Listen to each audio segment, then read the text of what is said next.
Herkese tekrar merhaba. Uzun bir ara vermiştim videolarıma.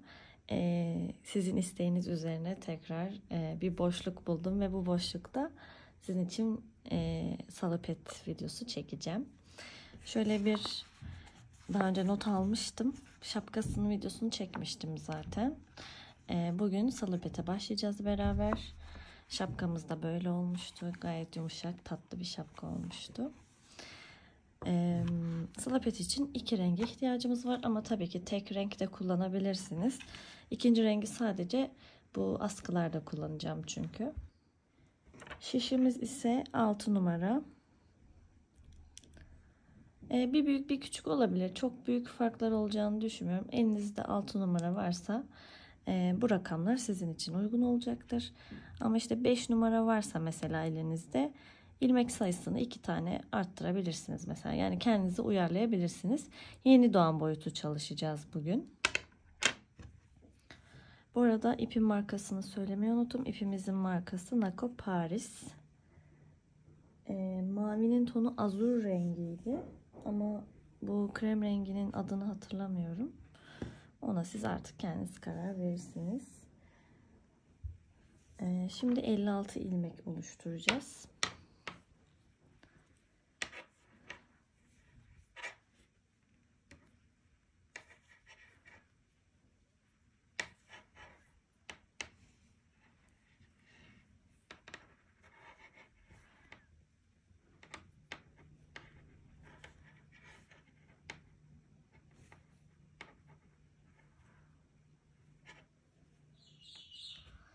Evet, 56 ilmeğimi oluşturdum. Şimdi lastik kısmını öreceğim.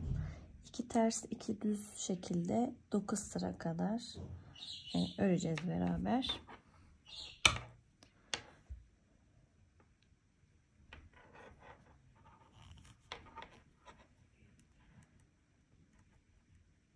İlk sıra tabii biraz zor oluyor. 2 düz,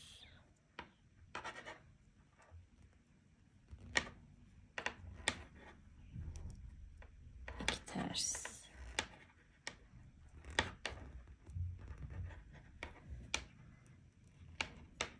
2 düz,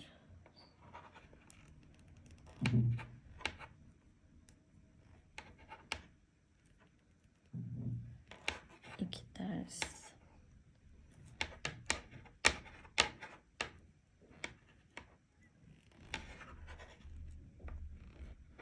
2 düz, 2 ters. Bu şekilde sırayı bitireceğiz. Nerede kaldığınızı unutursanız, yani düzde mi kalmıştım, terste mi kalmıştım diye, şu pıtırcıklı olanlar, yani şöyle kabarık gözükenler ters ilmekler oluyor. Şöyle başak gibi gözükenler ise bunlar da düz ilmekler oluyor. Bakın bunlar düz, bunlar ters ilmekler. Bu şekilde şaşırırsanız kaldığınız yerden devam edebilirsiniz. Mesela ben şu anda düzde kalmışım. Bu şekilde sırayı bitirip geliyorum ben şimdi. Evet, birinci sırayı bitirdim. Gözünüze çok ufak gelebilir. Fakat ördükçe genişliyor ve gerçekten yeni doğan bebeklerin hani belleri gerçekten çok küçük oluyor. Daha önce göz kararı yapmıştım. Bir bebeğe çok büyük oldu mesela. Yani yeni doğan ortalama 3-4 kilo olduğunu düşünürsek belleri gerçekten çok ufak oluyor. Yani şu kadar bir şey oluyor belleri. O yüzden bir de esnek oluyor bu zaten. Gözünüze ufak gelirse şaşırmayın, yani korkmayın. Doğru yoldasınız. Şimdi ikinci sıraya geçiyorum. Burada düz gördüğümü düz öreceğim. Yani mesela düzle bitmişim, düzle başlayacağım. Ters gördüğümü ters öreceğim. Bu şekilde ilerleyeceğiz. Burada masada şişle örmek gerçekten çok zor. Şiş sürekli masaya vuruyor. O yüzden çok uzatmamaya çalışacağım hani videomu. Birkaç tane gösterip durdurup örüp tekrar video çekmeyi düşünüyorum. Şimdi düz başlayacaktık. Artık kenarları örmemize gerek yok.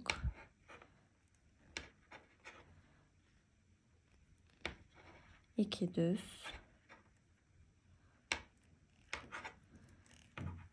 2 ters,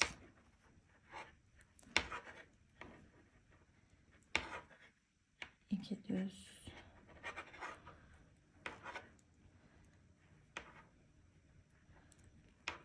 2 ters,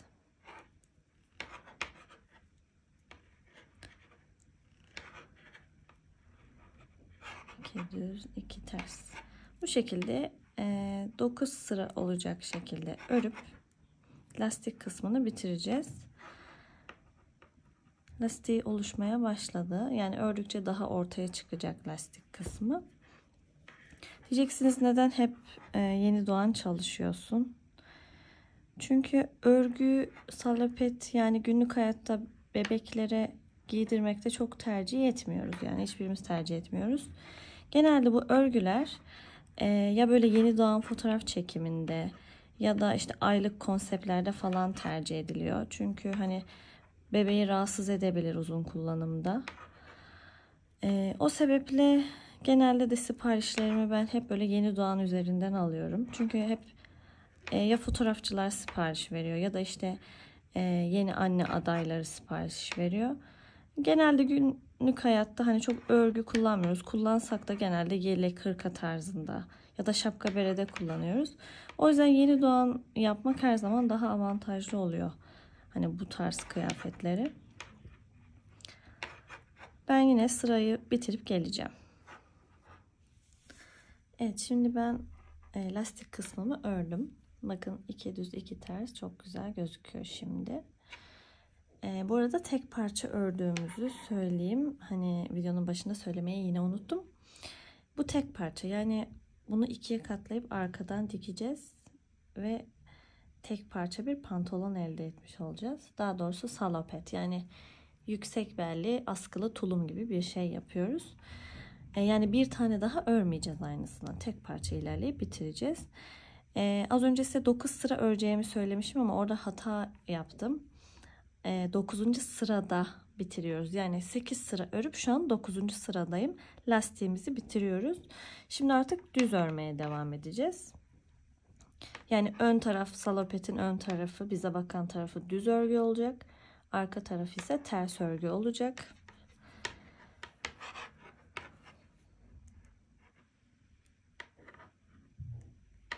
Şimdi hepsini düz örüyorum.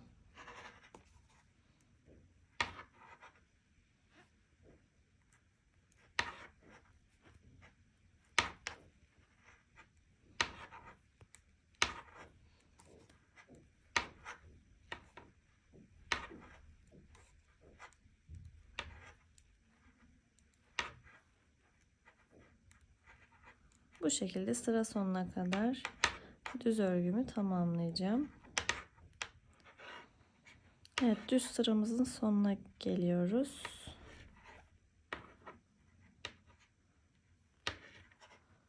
İlk düz sıramızı ördük. Arka tarafı ters örgüyle öreceğiz.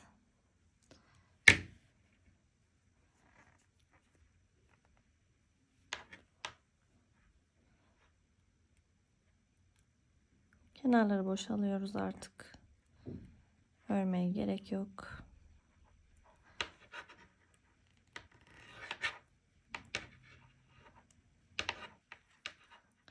Ben 6 sırayı ördüm ve geldim. Şimdi bir sıra artırma yapacağız. Sadece tek sıra yapacağız. Yani bu sırada artırma yapıp sonra örmeye devam edeceğiz.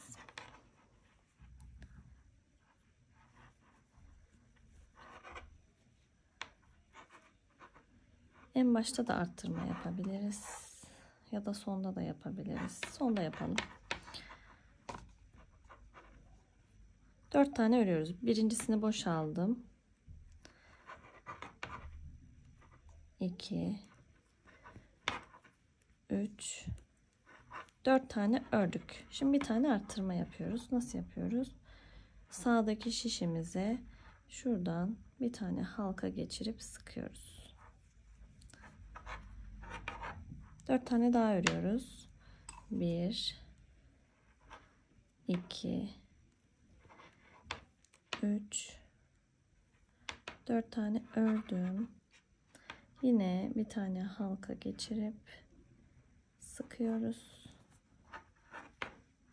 4 tane daha örüyoruz. 1, 2, 3 ve 4. Yine sağ şişimize bir tane geçirip sıktık. Böyle her 4 tane de bir arttırıyoruz.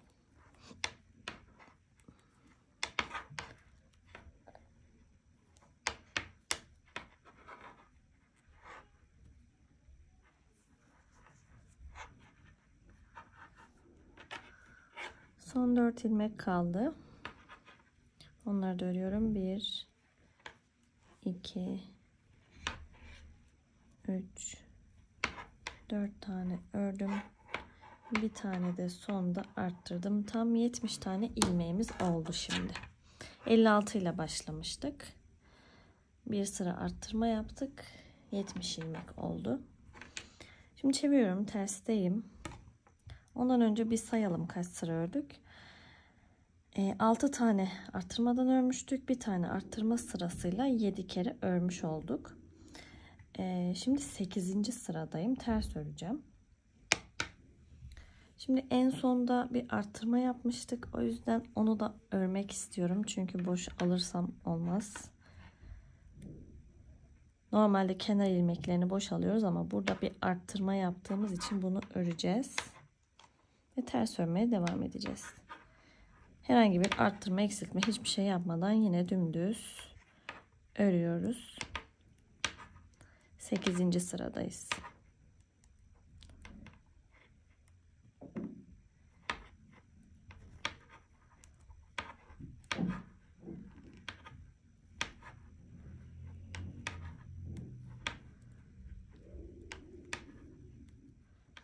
Sekizinci sırayı da bitirdim. Şimdi şu arttırma sırasını geçtik. Şuralardayız. Pantolonun A kısmına kadar belli bir sıra daha örmemiz gerekiyor. Ben burada lastikten sonra toplam 21 sıra diye not düşmüşüm. Şimdi 8. sıramız bitti. Yani toplamda 13 sıra daha öreceğiz. Şimdi ben bu 13 sırayı öreceğim. 13 olabilir, 14 ya da 12 de olabilir. Ben size örüp söyleyeceğim toplam kaç sıra ördüğümü. Sonra geleceğim. Yine aynı şey yapacağız. Bir sıra düz, bir sıra ters, bir sıra düz, bir sıra ters. 13 sıra örüp geliyorum. Evet, şimdi ben pantolonumun bacak kısmına kadar olan kısmı ördüm. Ne kadar olduğunu ben şimdi size söyleyeceğim. Lastik kısmı 4 santim. Toplam uzunluk ise yaklaşık 14 santim kadar ördük. Sıra olarak da lastikten sonra 14 sıra ördüm. Yani şu anda 15. sıradayız. Defterimdeki rakamlar uyuşmuyor. Çünkü ben o zaman pantolonu yaptığımda daha kalın bir şiş kullanmıştım. O yüzden şu andaki rakamları ben örerken size veriyorum. Az çok yakın ama tabii farklılıklar var. Şimdi ne yapacağız? Bacakları ayıracağız. Bacakları ayırmak için de şöyle bir aparata ihtiyacımız var ama çok şart mı? Hayır, gerekli değil. Evinizde yoksa bir farklı renk bir iğne ve iplikle siz ayırabilirsiniz. İplikle tutturabilirsiniz diğer kalan ilmekleri. Ben bununla yapacağım. Şimdi toplamda 70 ilmeğimiz vardı. 70'in yarısı 35 bacakları ayıracağız. Şuraya kadar işte yarıya kadar öreceğim. Sonra bu geri kalan ikinci bacağın ilmeklerini ilmek toplayıcıya toplayacağım. Ben sürekli buraya gidip gelip öreceğim. Birinci bacak bittiğinde ilmek toplayıcıyı tekrar şişe takıp ikinci bacağı öreceğim. Şimdi 35 tane öreyim. Yine ön taraf düz, arka taraf ters olacak şekilde örüyorum 35 ilmeğimi.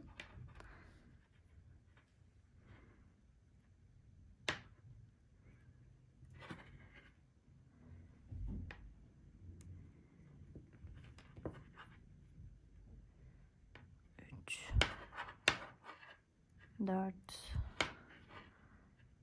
5, 6, 7, 33, 34, 35. Şimdi ikinci bacakta bakın ön sırayı örmedim. Buna başlarken ön sırayı örerek başlayacağım. Ona göre ipimi bağlayacağım. Şimdi ben ikinci bacağı ilmek toplayıcıya alıyorum.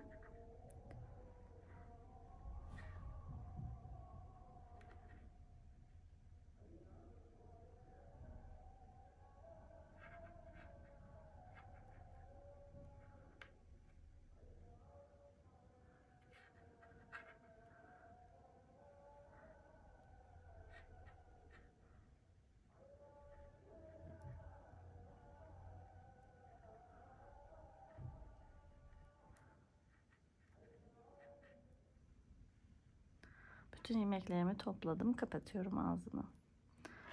Şimdi artık benim bu bacakla işim yok. Hep bu tarafı öreceğim. Ters sırada kalmıştım.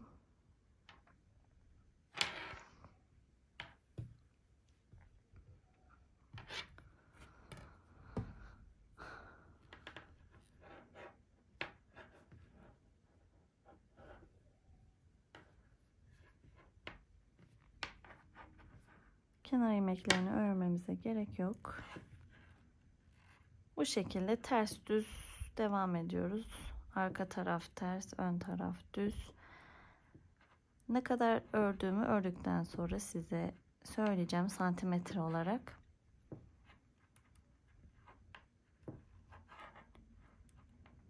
Dediğim gibi diğer bacakta eğer ilmek toplayıcınız yoksa siz de iğne ve iplik yardımıyla gösterdiğim şekilde ilmekleri toplayabilirsiniz. Sonra ipi bağlarsınız, ilmekler kaçmaz.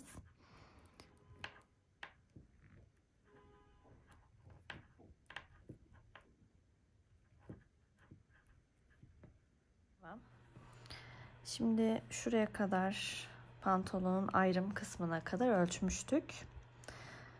Buraya kadar toplam 14 santimdi. 5 santim daha ördüm. Şu anda şu uzunluk toplam 19 santimetreye ulaştı. Burada yeni doğan pantolonum var. Bununla ölçerek gidiyorum aynı zamanda. Şimdi paçadan birazcık keseceğiz. Darlatma yapacağız. Kesme yaparken her sıranın başından birer tane keseceğiz. 2 taneyi şu şekilde 2 ilmeği bir alıyoruz. Tek seferde örüyoruz. Başka kesme yapmayacağız. Sadece sıra başlarında kesmelerimizi yapıyoruz.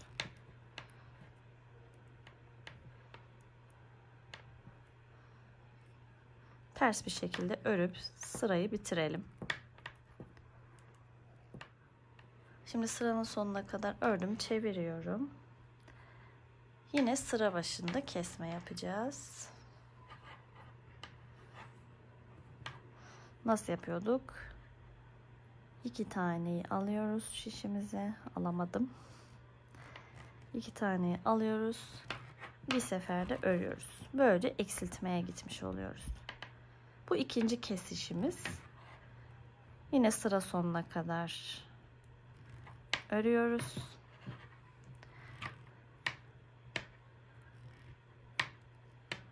Her sıra başında böyle kesmeleri bitirdim ben. Tabii şöyle açmadığımız sürece çok gözükmüyor. Bakın şöyle bir kesme alanı var. Aynı şekilde burada da. Şu anda kaç ilmeğim var? 28 tane ilmeğim kaldı. Şurada 35 ilmeğimiz vardı. Şuradan itibaren kestik. 7 tane kestik her sıra başında. 28 tane kaldı. Şimdi ön sıradayız. Lastiğe başlayacağız. Şunun gibi bir lastik yapacağız paça kısımlarını. Ondan sonra da bitireceğiz. 2 düz 2 ters olarak öreceğiz şimdi. Lastikte yaptığımızın aynısı. Kenar ilmeğimizi boşalıyoruz. Bir tane düz daha.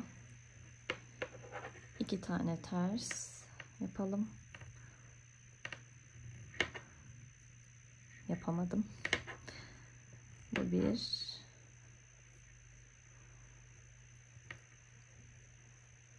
Tabii ilk sıra biraz zor oluyor. İlmeklerin yönü farklı. Bu ikinci tersimiz. 2 tane düz.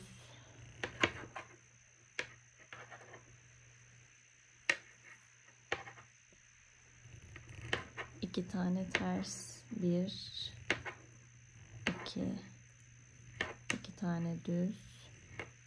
Bu şekilde sıra sonuna kadar gidiyoruz.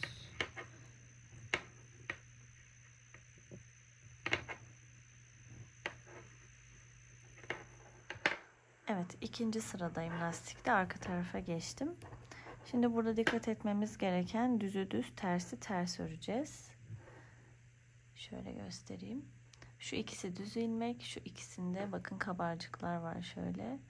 O yüzden bu ikisi ters. 2 tane düz, 2 tane ters diye gidiyor. Yani düzle başlayacağız.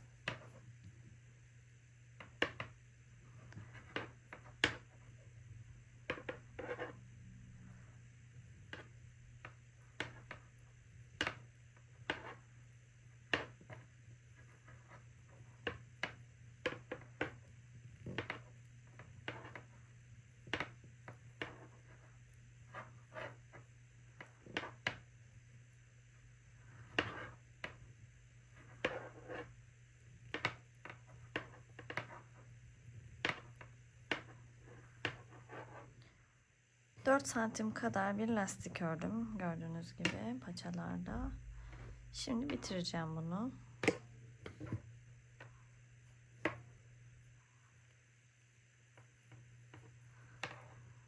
Keserken 2 taneyi şişimize alıyoruz.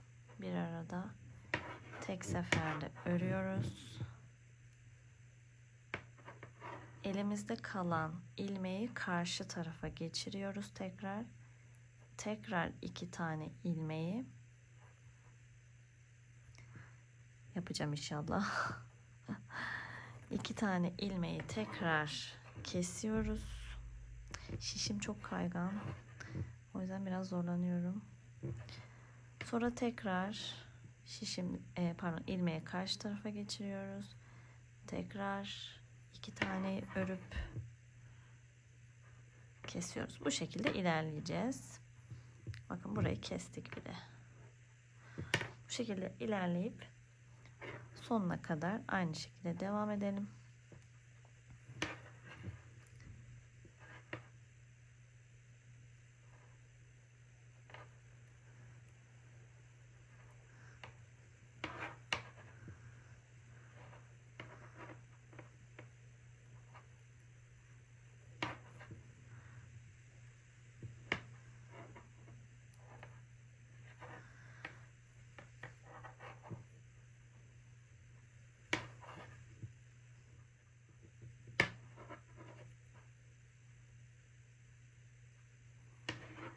Evet, sonuncuyu da kestik.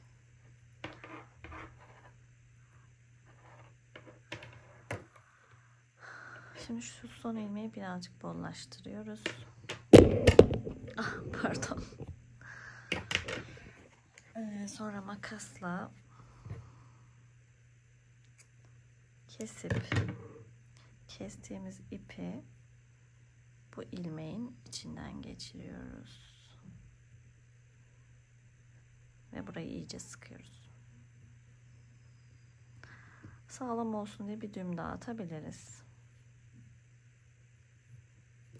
Evet, bir paçamız bitti.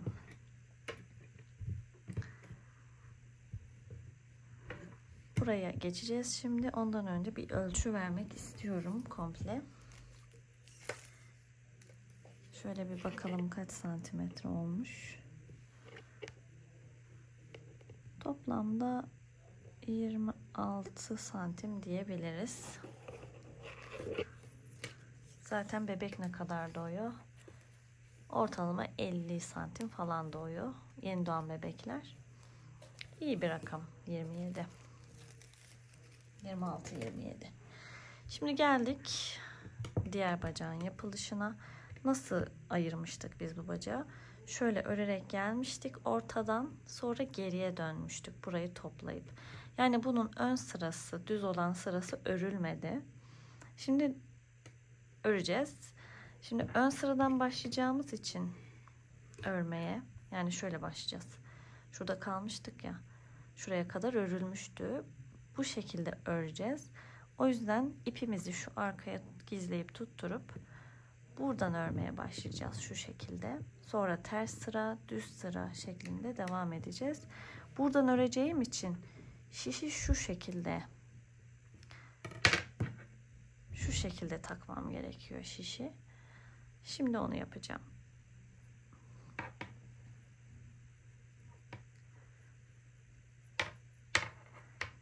Tabii tersime geldi. Şunu şöyle çevireyim.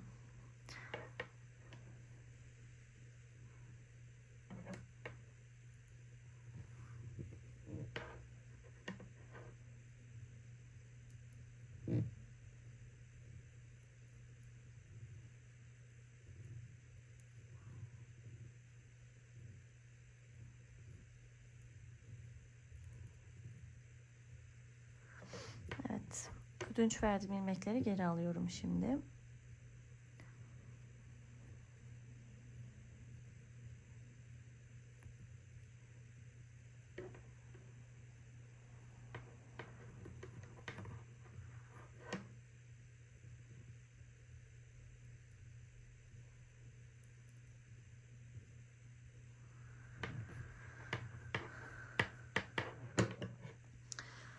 Evet, şimdi ilmeklerimi geri aldım. Şuraya ipimi bağlayacağım gizleyip. Ondan sonra örmeye devam edeceğiz. Bir tığ yardımıyla falan bu ipi şöyle geçirelim bir yere, yakın bir yere. Bununla olmuyor.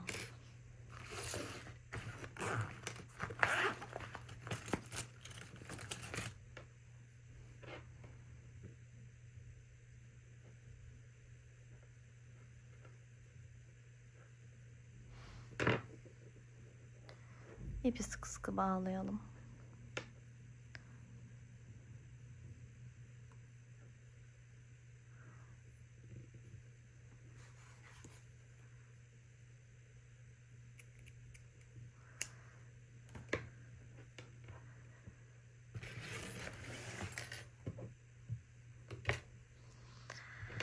Evet.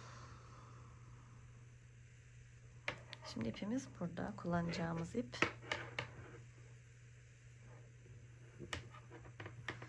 Aynı şekle geri döndük. Ne yapıyorduk biz bacakta? Şuradan itibaren, A kısmından itibaren 5 santim kadar hiç kesmeden ön tarafı düz, arka tarafı ters, ön tarafı düz, arka tarafı ters 5 santim öreceğiz.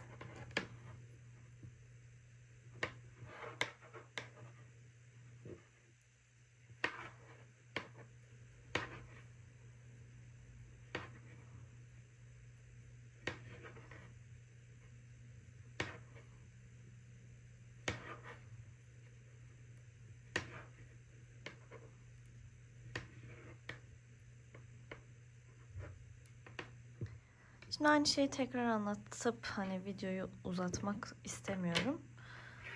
Şöyle çevireyim bir pantolonumuzu.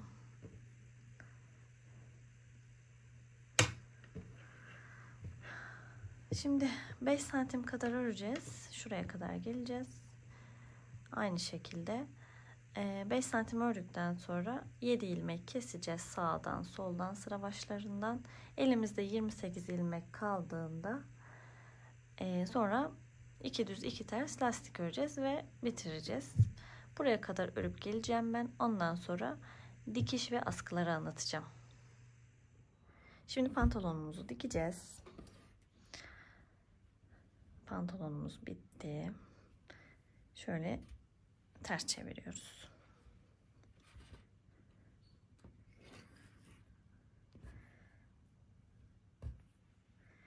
Ben ikinci bacağı kestikten sonra uzun bir ip bıraktım dikiş ipi olarak kullanayım diye. Onu aşağıdan yukarıya doğru dikeceğim. Şimdi dikiş ipimizin ucuna iğnemizi takalım.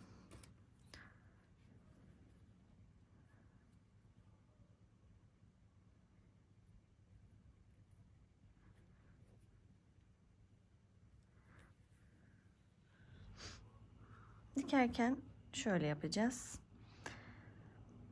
Arada böyle kontrol edip hani düzelterek giderseniz çok daha kolay olur. Şu şekilde dikeceğiz. En dışarıdaki ilmekleri birbirine tutturuyoruz. Çok derine girmeyin. Şu şekilde.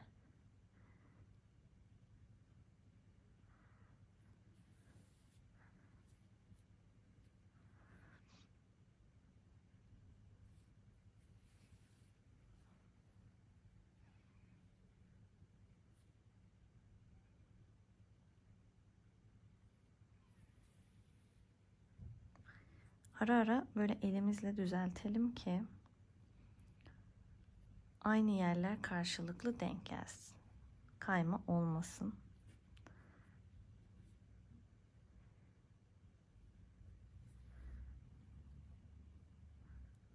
Nasıl dikeceğim onu şöyle bir anlatayım. Şu şekilde dikeceğiz. Şöyle gelip şöyle dikebilirsiniz. Sonradan burayı yukarı doğru dikebilirsiniz. Ya da şöyle gidip sonra burayı dikebilirsiniz. Tercih size kalmış. Bu şekilde ben yukarı doğru ilerleyeceğim şimdi.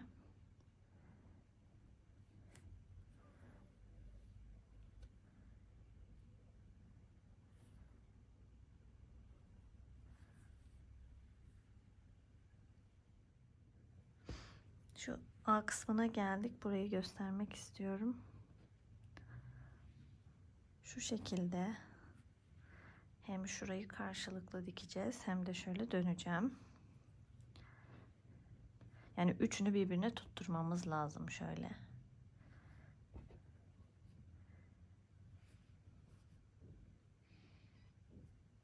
Şurayı iyice bir düzeltelim.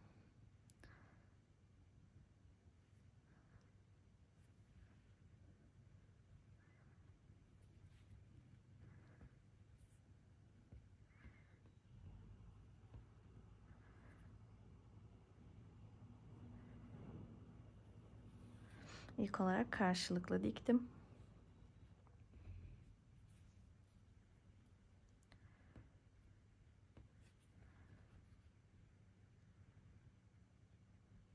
Şimdi tam ortadan dikiyorum.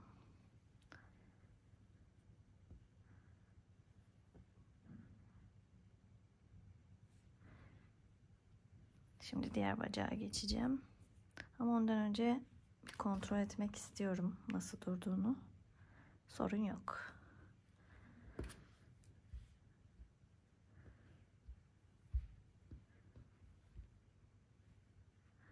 Şimdi diğer bacağa devam ediyorum.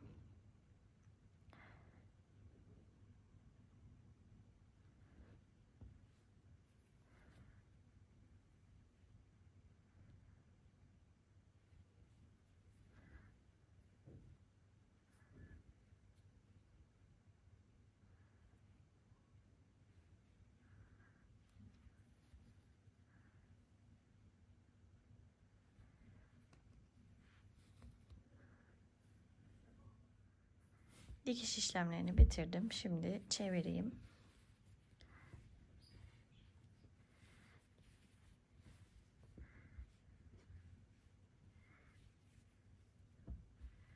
Çok tatlı oldu bakın. Arkası da bu şekilde gözüküyor. Dikişler. Orta kısmı, A kısmının dikişi önemli. Hani şuranın açık durmaması lazım. Oraya dikkat edersiniz dikerken.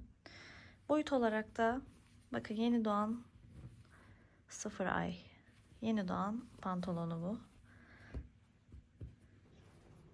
Esnek zaten. Belden sıkıntı yok. Boy olarak da bir miktar uzun yaptık. Bu sorun değil. Çünkü bu pantolonun hani kızıma giydirmiştim ve hatırlıyorum.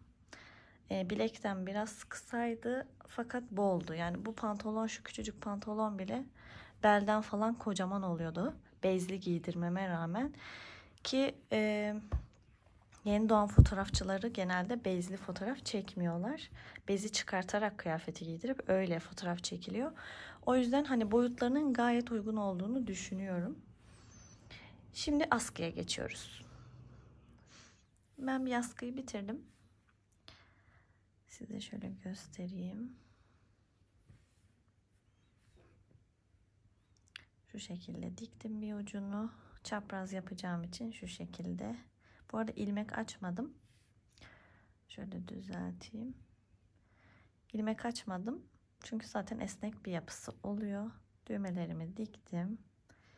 Ve askımı bu şekilde taktım. Size askının nasıl yapılacağını göstereceğim şimdi. Tek renkte yapabilirsiniz salopetinizi. 2 renk de kullanabilirsiniz. Bu kısım çok önemli değil. Ben 8 ilmekten yaptım.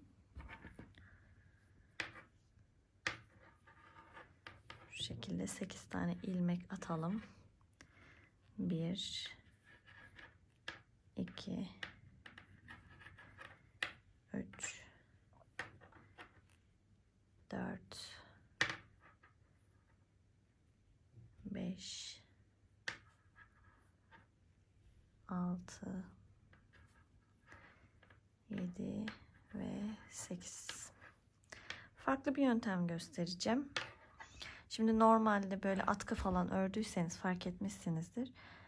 İşte bir taraf düz, arka taraf ters. Yani şurada kullandığımız gibi bir yöntem kullanırsak örgüde bükülme oluyor. Şu şekilde bükülüyor. Böyle bir görüntü oluşsun istemeyiz. Yani böyle tok, kalın duran bir örgüye ihtiyacımız var. O yüzden yanlış hatırlamıyorsam ismi sanırım zırh tekniği gibi bir şeydi. O yüzden bu yöntemi kullanacağız. Çok basit. Hemen başlayalım.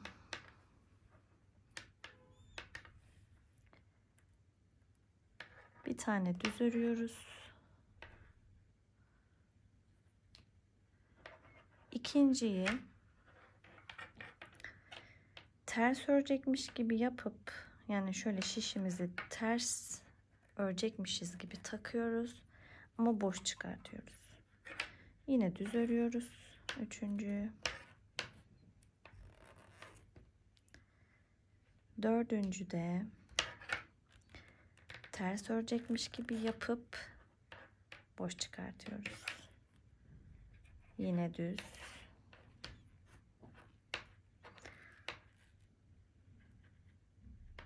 İlk sırada biraz zor oldu.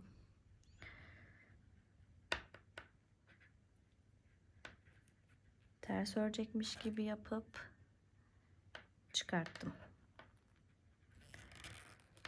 Düz ördüm. Ters örecekmiş gibi yapıp boş çıkarttım. Şimdi ilk sıra olduğu için biraz zor ördüm. Şişim de hep masaya değiyor. Geçiyorum ikinci sıraya. Yine aynı şey yapacağız. Hep aynı şey. Düz ilmekleri örüp ters ilmekleri boş alıyoruz. Şu kabarık gözükenler ters ilmeklerimiz, şu düz gözükenler ise düz ilmeklerimiz.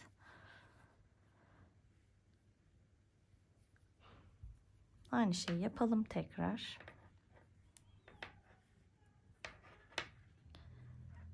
Düz ördük. Tersi boşaldık. Düz ördük. Öremedik. Düz ördük. Tersi boşaldık.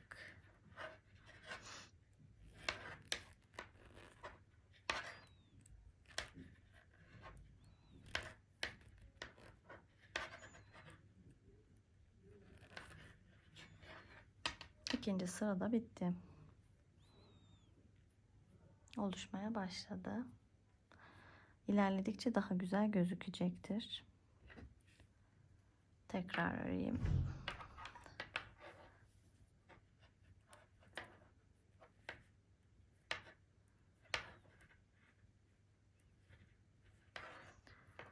Bir düz öremedim yine.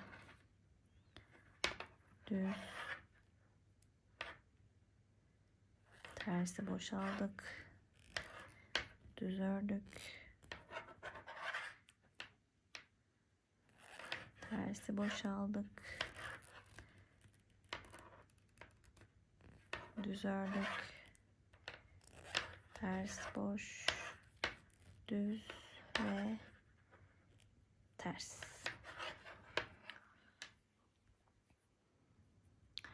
Bu şekilde ilerleyeceğiz. Masada örmek gerçekten benim için çok zor oluyor. O yüzden biraz yavaş örüyorum. Ama normalde çok rahat bir örgü.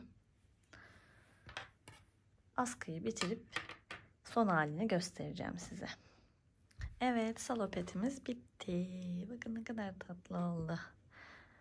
Düğmelerimizi de diktik.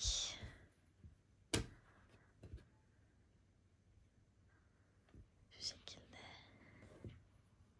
Beni izlediğiniz için çok teşekkür ediyorum.